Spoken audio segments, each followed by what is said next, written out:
First of all, I know it's not easy after this experience, but let's just talk about the film a little bit. What was your first impression, your feelings?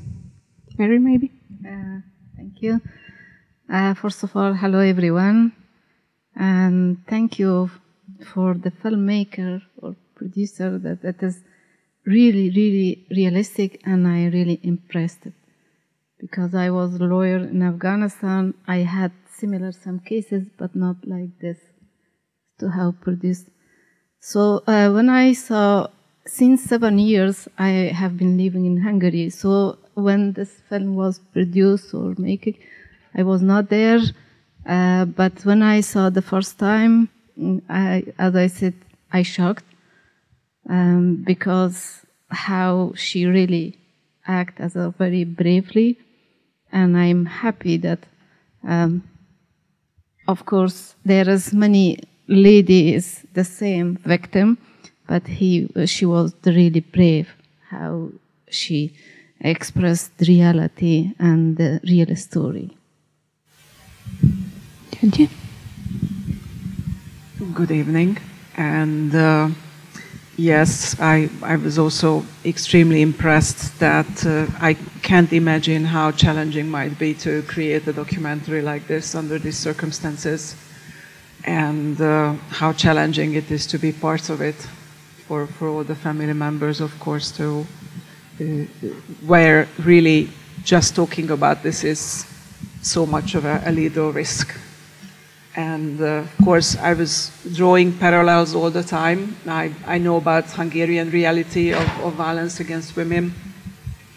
And I very much think that it's kind of different parts of the same spectrum. So it's not a different thing, it's just the scale. They are different parts of the scale. So it's almost everywhere at this day on earth, it's a risk for a woman to report male violence against them. But of course, that's also a scale, whether it's, I don't know, a social threat where your reputation is at stake, or where your life is at stake.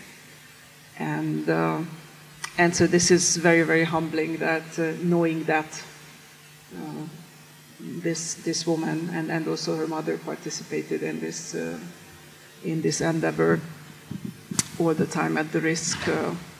I was also wondering, because one news about the recent overtake of the Taliban that got to me was that a lot of men like this were released from prison, actually. So that those fantasies about, I wish the Taliban was here because they would have hanged him. Specifically, it was named that rapists and domestic violence offenders were released from prison. So I was really kind of also wondering, I don't wish a capital punishment on anyone. I don't think that government should do that. But I was also wondering if he was not executed, then he could have been one of the people who was now released. Mary, can you give us some insight about how this whole idea is working, that they thought that the Taliban will actually help them, while we know that that's not the case now? Well, in my own view, because she said her uncle was Talib. In her view, maybe she was thinking that if her uncle is Talib and maybe he was kind, and by her thought, maybe all the Taliban they are in power, they will help them, or this kind of people will be executed or in prison. Actually, reality is like that. But unfortunately, this time when the Taliban took over Afghanistan, they released, as you mentioned, they released all the prison people from the jail, and of course, the father was including. So if Khatara was there, still, absolutely, she was in the risk and she will be killed by this man. So that's why she was thinking maybe all the Taliban acting like her uncle and maybe they will helpful for her. Györgyi, you mentioned that you were thinking about parallels between Hungary and Afghanistan about these topics. Can you mention a few, please? One thing, for example, is how typical it is that the perpetrators build in a lot of preventions for themselves. So that kind of shows very well how much they know that they are doing is wrong, and that it's not good for the person that to him it's happening. Often people around them like to believe, because it's easier to believe that, oh, maybe you should talk to him and then he would stop doing that if you told them it's very bad, because it's easier than to speak up. And of course that's also how families react, how the environment often reacts, is again differences in how in one country it's more like threatening their lives or threatening to bomb their house. In other communities it's more about just turning their back and ostracizing the victims. It's one of those things that in theory we all believe that if only someone speaks out, there will be others helping them. There are campaigns all the time encouraging victims to speak up, and I think it was really impressive in this story as well. There were all those accounts when she tried to ask for help. She mentioned that she talked to 14 mullahs and it was the 15th that actually was supportive. And then you hear from another one asking, so why didn't you tell anyone? You know, it seems like this deliberate ignorance of victims actually asking for help is a comfortable position, because otherwise we should all come to the conclusion that actually it's not the problem is not that they are not asking for help, but that it's actually dangerous to ask for help. There are really bad, and a big part of this story was also about all the big consequences on them, all the strain it puts on the family, right, up to the point where the brother even admits on the video, I beat her up 2 days ago, because it's basically her fault up to this day. For me, it was very upsetting to see the relationship between the mother and the daughter, because of course she is also some kind of symbol of what happened to Katera. And as you are both working with women in similar situations, I guess, a lot of times, can you tell us a bit more about the psychology of this, please? Well, yes. Actually, there was lots of cases similar, like stepfather, stepbrother, or uncle, or father was raped the daughter and girls, but not like visible for others. And this was the only case that I saw that it is in front of brother or mother.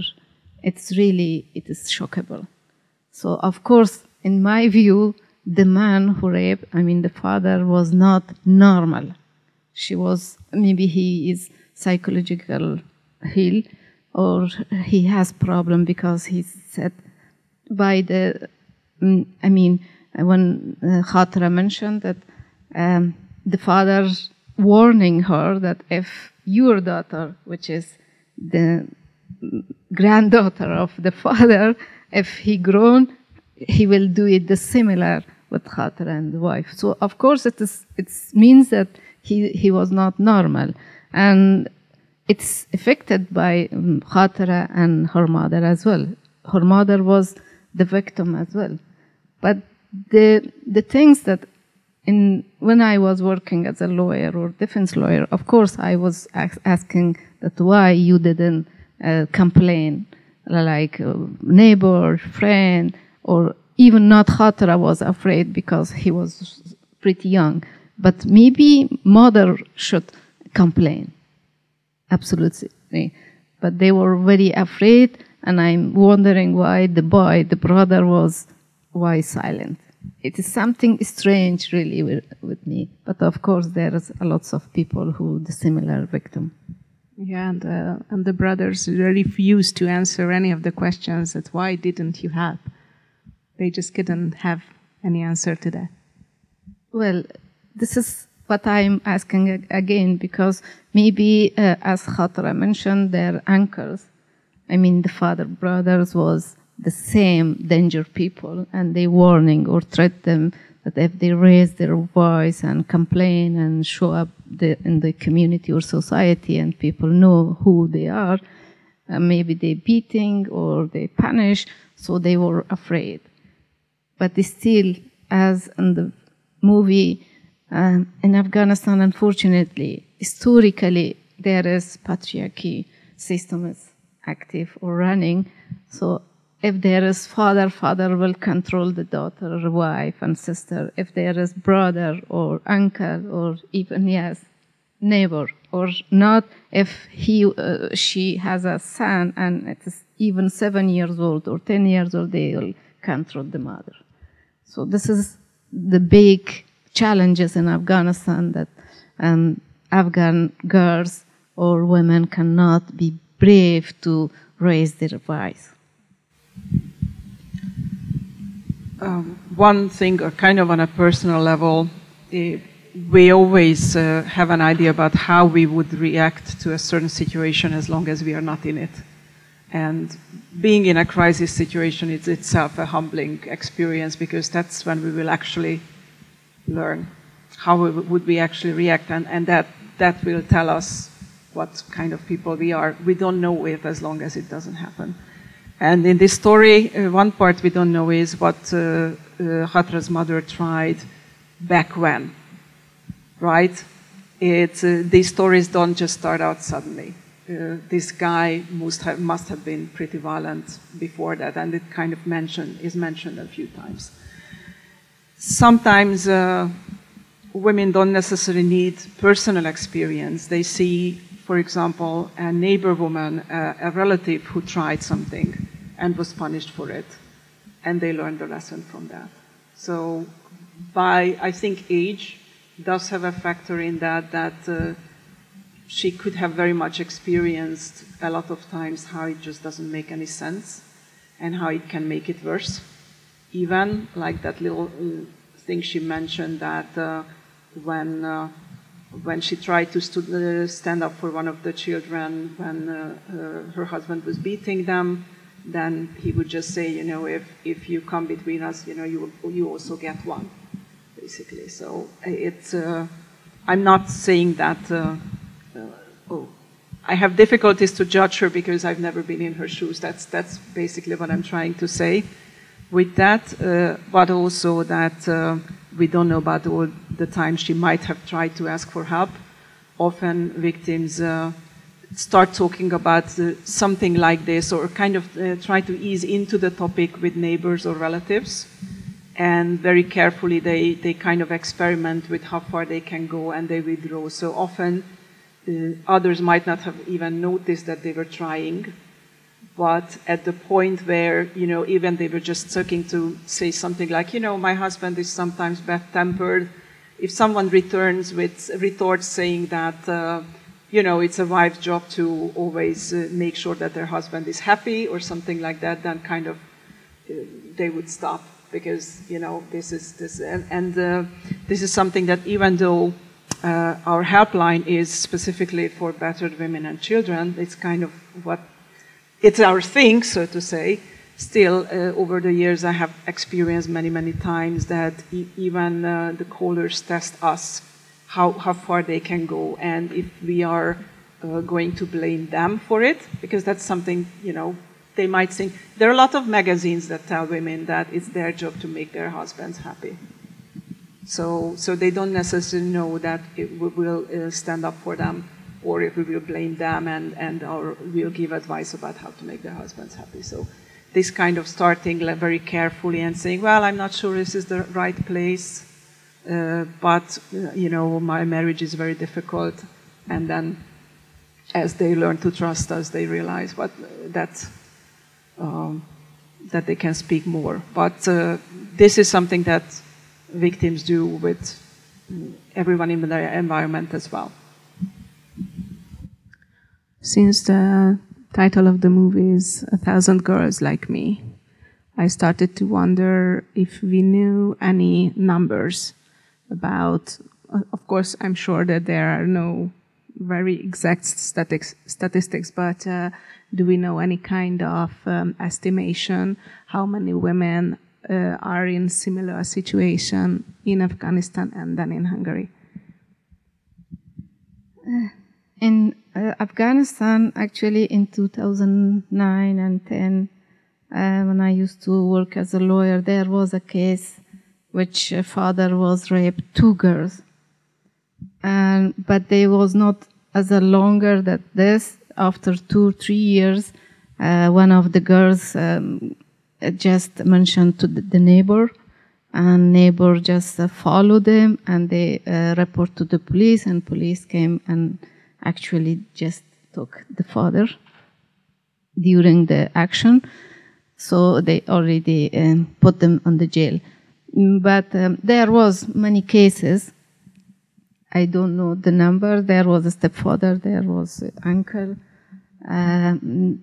But yes, it is reality, because the people in Afghanistan, especially the girls who is under 18, they are very shame and embarrassing if they complain that, okay, someone, they just abuse them or some sexual harassment. They don't have this braveness to raise the voice and share with someone, because as Khatra, it is true that if she share with the mother, with the brother, with the relative or neighbor, they don't believe. And of course, if they experience that nobody believe me, they will not raise the voice. They will not share. But there is, I mean, in Afghanistan, we had a women ministry. Some women, I mean, 1,000 girls who was forced to marriage or forced to rape, they already complained to that ministry, and there was a shelter that they just keep them on the shelter. But it is sometimes it is not working, because some lady who escaped from the house, they put in on the jail because they have to examine it whether they had a sexual active or no. So this is again girls or women afraid of if I go to the police and complain, they will put them on the jail. And as everybody know, when Taliban right now overtake in Afghanistan, they released all the men. 1,000 men were released, but not a few women and children who were on the jail. Even the man was very hard criminal, I mean, killer, terrorist, thief. But women, the crime of the women, only she didn't accept the forced marriage, and they escaped. So this is their crime. So something is injustice. I know there is a lot of corruption in legal system in Afghanistan, unfortunately. If you don't know any judge, or you don't have any friendship, or you don't have money to pay, or you don't have high position in government, nobody hear you, unfortunately. Yeah, I see. And do we know anything about the situation in Hungary? The last representative research was in 2012 by the European Union, by the way, not so Hungary does not finance research on this topic. And that, for example, showed quite well that the latency in these cases is more than 100-fold. So there are a handful of criminal cases, and often the authorities like to quote that like it's not a very big problem because we only have a few cases. Mm-hmm. But the representative research has indeed shown that it is a significant issue, and about 3% of girls under 15 have had sexual assault experience. That doesn't yet say from whom, but we generally know that underage boys and girls are mostly at danger from someone near them. It's not strangers, even though we like to tell children that they should be worried about strangers, especially small children. They aren't really, strangers don't really have access to them, so it's someone they trust, usually. And as far as physical domestic violence is concerned, at any given moment in Hungary, there are about 200,000 women who are in a physically abusive relationship. So that's the number right now.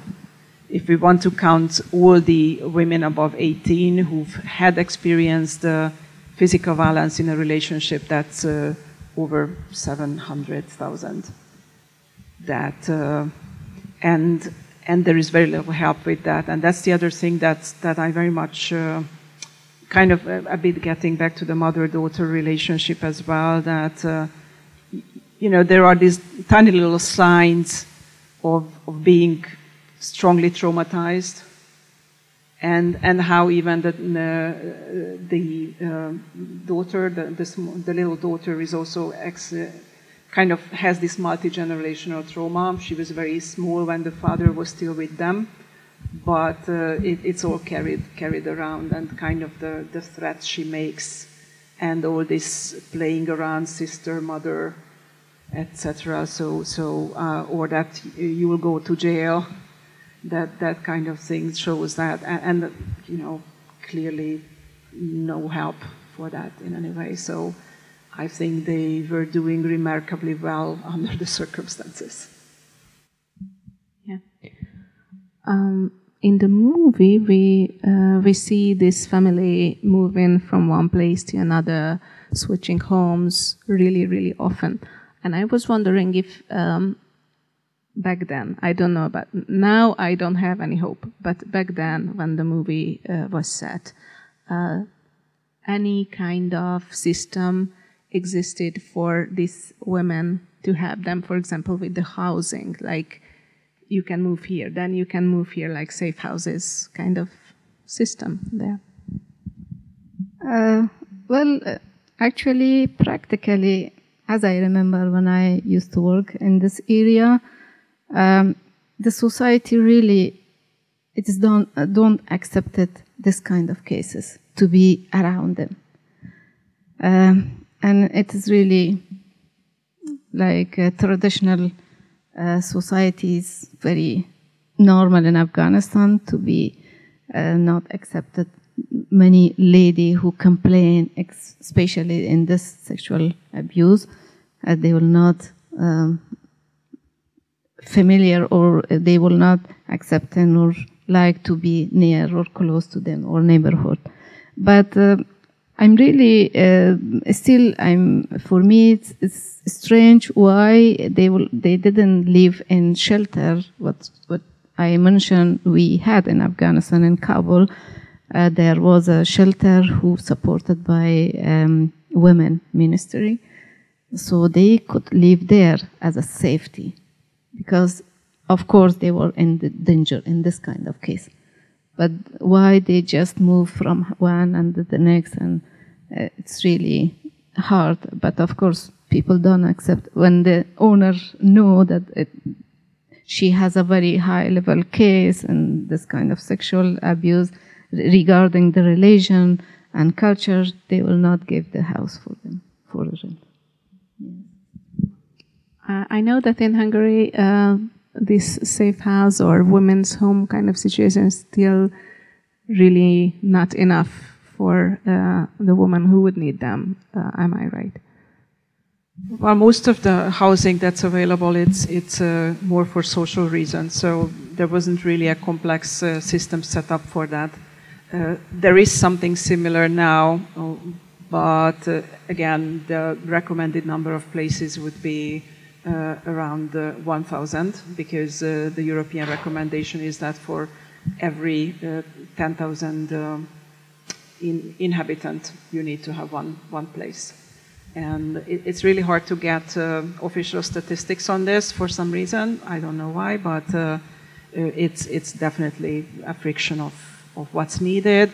And also, very importantly, the European organization WAVE, Women Against Violence Europe, which is an an umbrella organization for European, geographical European NGOs working on this issue. There is a manual on running these places, and it's actually called Not Just a Roof Over Your Head. So these places don't really work if there isn't appropriate support provided in these places. Plus, they aren't available in every town. So for a woman to, if it's someone who is earning her own money, and kind of if you're escaping from a violent relationship, then financially independent would be great. This is also one, I'm sure it's a really huge challenge, especially in a country where women aren't really supposed to work or get education. I mean, Hatra also mentions this, that she cannot really work both because she's not educated, plus because of her story, of course. And so very often going to such a place also means that that person would lose their income. It's not like there are places everywhere.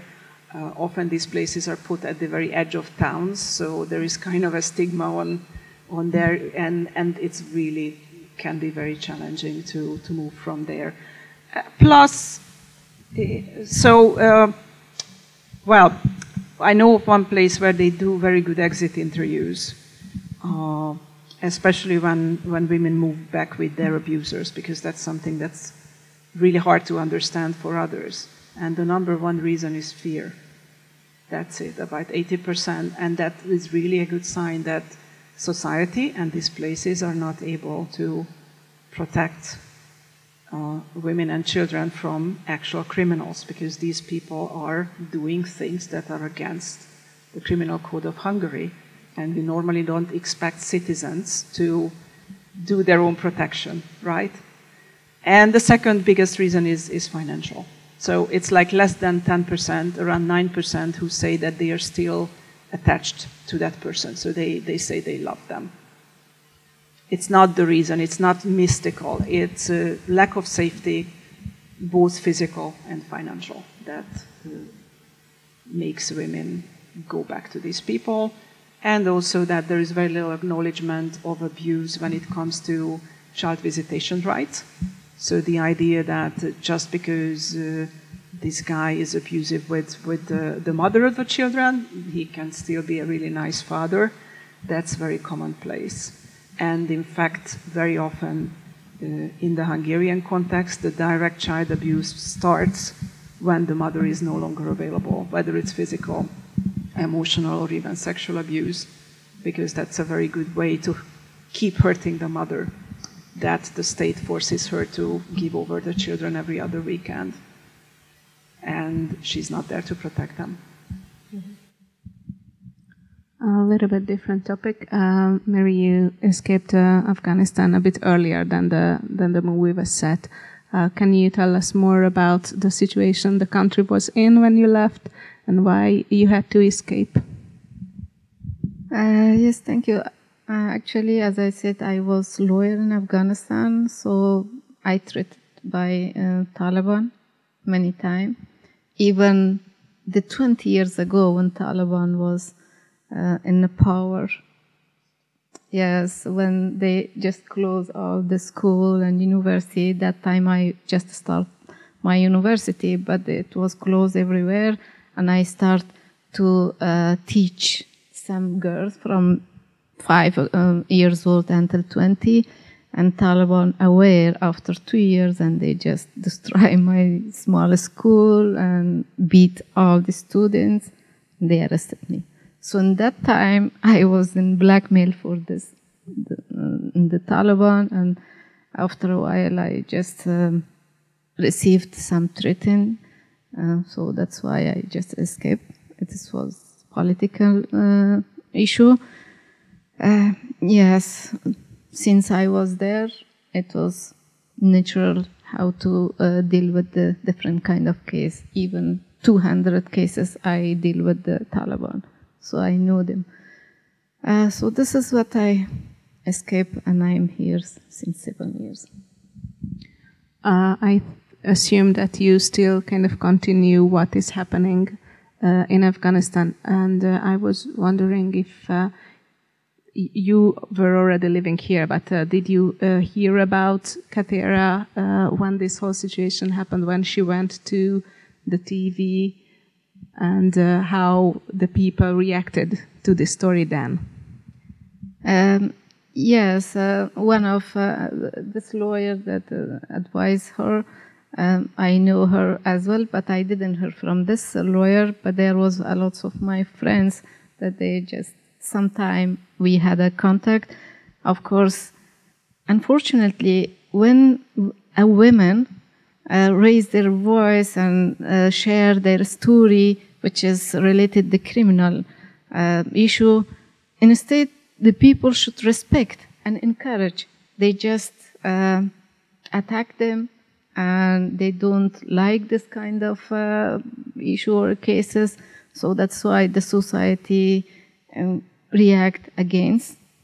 And of course, the judge, the prosecutor, nobody is ready to hear if the society is not accepting or not respecting. So it is the only reason that it succeed. It was the media, the TV channel.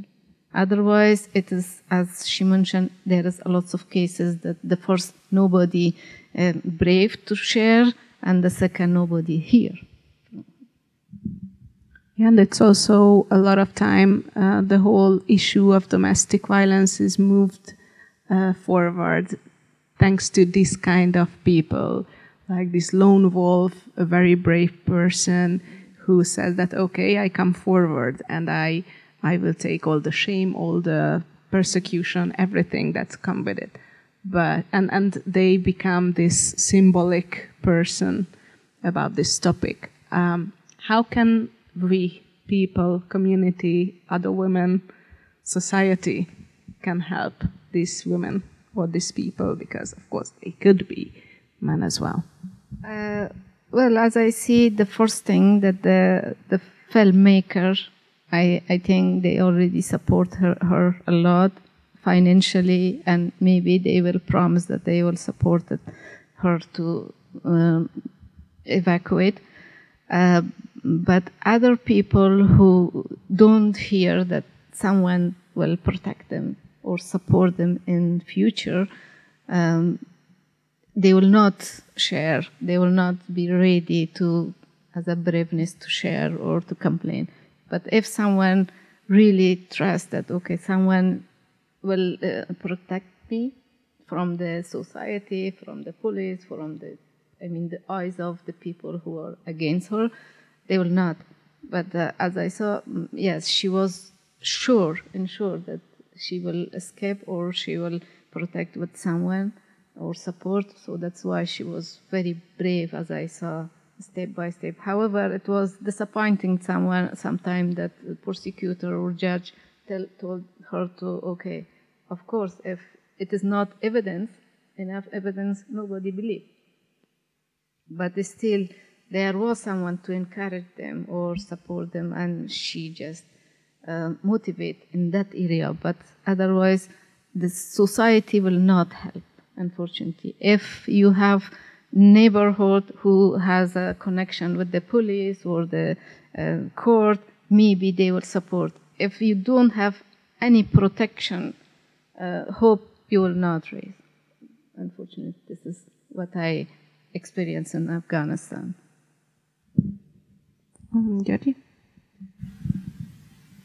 I think one thing that's very important is to come to terms and remind ourselves whenever we hear about a victim's disclosure that we have all been socialized to disbelieve women victims of violence. And there is a big tendency that our first reaction to disclosure, whether it's a friend, whether it happens in public, whether it's a famous person, is to not believe them. And just remind yourself every time when you hear about these stories that wherever in the world there is no incentive for disclosing, but there are risks. There are social risks, financial risks, sometimes life-threatening risks in some situations. we are just in another wave of swimmers coming forward about a trainer. This time it's male swimmers talking about physical abuse, but the same trainer was already accused of sexual abuse. And it's amazing how a lack of this belief there is this time around. And how in the previous round there was a lot of slut-shaming of the person who came forward. And how a whole society participated in that. And I just read today, because then a lot of swimmers, for example, signed a document supporting that trainer. And now one of the swimmers said, well, we kind of had to sign it. We had no choice. And it's interesting, this kind of language, when we speak about we have no choice. And I really think that the big responsibility is on the third person, the person who is neither a victim nor the perpetrator, but everyone else, the community. I think in this documentary, very much this third person, whether it's the brothers, the neighbors, even the prosecutor, judge, etc., the uncles, of course, they are kind of accused here. And it's important to understand that there is a bigger picture. And even when you're at the edge of a cliff, you actually have a choice whether you step forward or you step backward.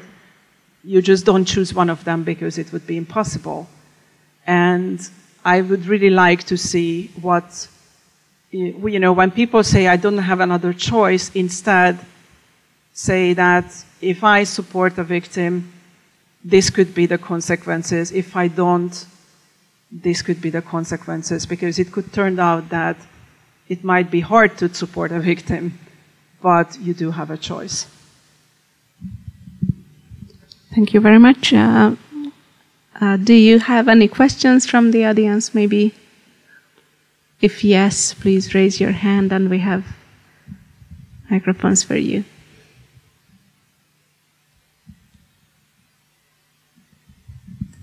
It's over there.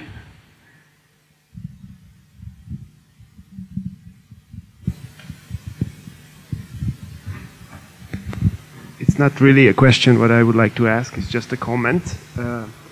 For me, this movie was like heartbreaking. It was truly powerful and yeah, like a real eye-opener.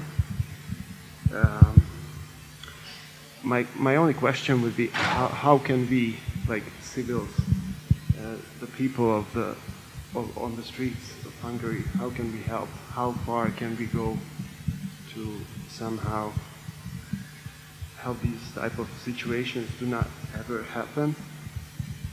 What do you think? What's the responsibility of a Hungarian civil?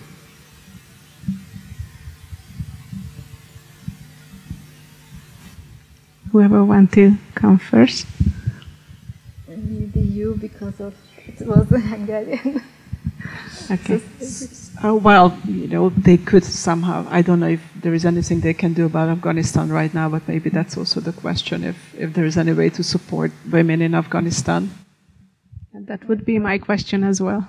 From Hungary part, well, I will be happy to it's happened because as everybody aware what is going on in Afghanistan, especially how attack women in Afghanistan regarding the labor market, study, or even a security part, they are not safe. So many countries like France, Italy, or Spain, or Germany, or many countries already offer some extra visa to evacuate Afghans, especially women. But unfortunately in Hungary we didn't hear in this part. And even many women, the border is closed. There is a lots of people in the Serbia or in the border. At least they can open the border to accept the Afghan refugee or many refugees. So this is our hope, our request or suggestion from the Hungary community or Hungary government. or from the society for the normal people in Hungary, we really asking them that please don't think that refugee or even Afghan or any refugee people, they are not strange. They are normal human being, and if you can, please help. If not, please don't attack or don't be sad for them or don't behave as a harsh. So this is what I am thinking about society. If we respect each other, doesn't matter who we are from where. But yes, in terms of this situation, if anything is possible from the government or from the society, I really appreciate to help Afghanistan people, especially women. Thank you. Györgyi? Well, it's probably an easier in Hungary, supporting Hungarian women, and generally I would say that that listening to women's stories of violence and just being there and witnessing it is a really good start. And you can start by telling that you attended this documentary and are surprised or appalled or whatever the emotions are, upset about the widespreadness of this situation.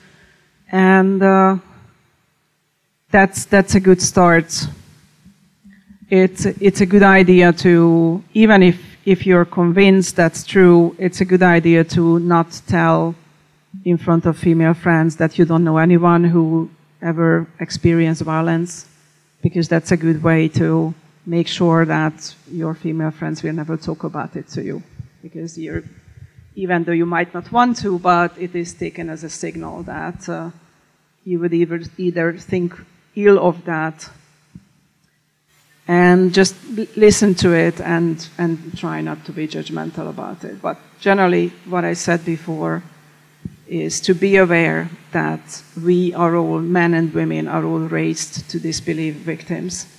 And the biggest service you can do to start working on your own socialization. And it's not going to be easy, because we learn all of the stereotypes, we learn about prejudices, the strongest one as small children. So they are packaged into emotions. These are not cognitive processes. The strong hatred that people sometimes feel, or the strong disbelief, this is not a logical process in our mind, it's an emotional one.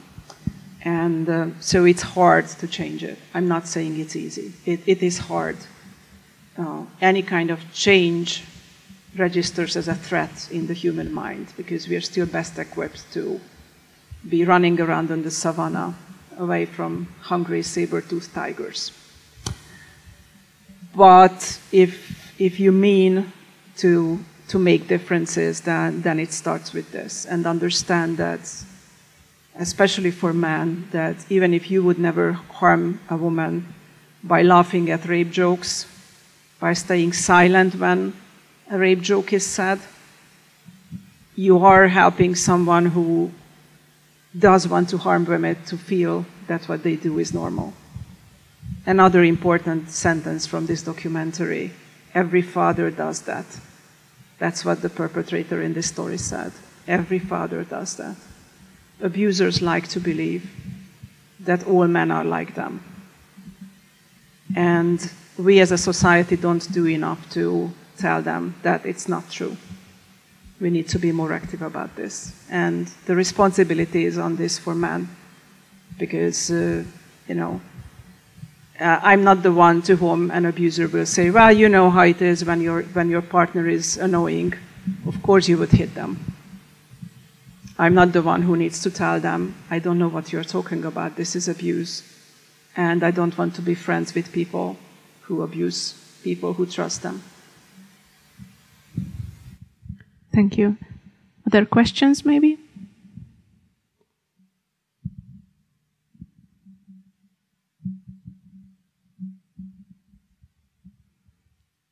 right then. Is there anything that you feel like you still want to share about the movie or this topic? Well, not more, just as we mention a lot that society is not respecting or not accepting this kind of victims. My message is that please, if you see anybody, don't escape from this kind of people. Please help them and don't sacrifice even your side, your friends or anybody whom you know. Please try to support victim, not escape from them or not be respected. Thank you very much for Mary and for Györgyi to attend this roundtable, and thank you for your attention. Hope you enjoyed it, and have a nice evening. Thank you very much.